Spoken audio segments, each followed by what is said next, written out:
भगवान श्री कृष्ण कहते हैं कि मैं हमेशा तुम्हारे साथ एवं तुम्हारे आसपास ही रहता हूँ, चाहे तुम कुछ भी कर रहे हो।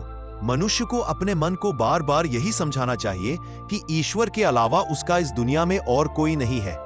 अहंकार उस समय उत्पन्न होता है जब हम यह भूल जाते हैं कि प्रशंसा हमारी नहीं, हमारे गुणों की जा रही है। परिवर्तन ही इस संसार का नियम है। कल जो किसी और का था, आज वो तुम्हारा है और कल किसी और का होगा।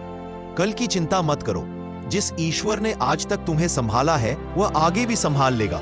आप वही बन जाते हैं जिसमें आपको विश्वास है कि आप बन सकते हैं। जो कुछ भी तुम्हारे साथ हुआ है, अच्छे के लिए ही हुआ है, और जो हो रहा है, अच्छे के लिए हो रहा है, एवं जो आगे होगा वो भी अच्छे के लिए ही होगा।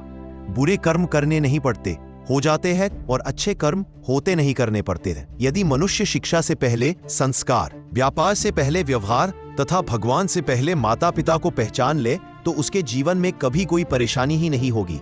जो मनुष्य अपने मन को नियंत्रित नहीं करते, मन उन्हें नियंत्रित कर लेता है और उनके लिए वह शत्रु के समान ही कार्य करता है।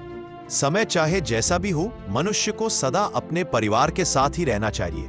परिवार पर यदि सुख आता है तो वह बढ़ जाता है, एवं दुख आता है तो वह बढ़ जाता है।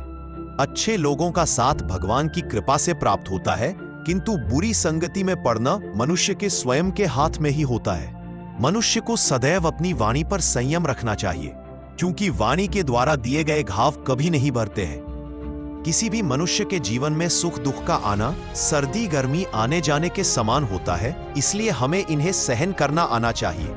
मैं हमेशा तुम्हारे साथ एवं तुम्हारे आसपास ही रहता हूं, चाहे तुम कुछ भी कर रहे हो। यदि आप किसी व्यक्ति को छोटा देख रहे हैं, तो आप या तो उसे दूर से देख रहे हैं, या तो अपने भीतर के अहंकार से। मनुष्य को जीवन में कभी निराश नहीं होना चाहिए, क्योंकि कमजोर आपका वक्त होता है, आप नहीं। जब मनुष्य अपनी ही इंद्रियों के वश में होता है, तो उसके जीवन में केवल परेशानियां ही आती है।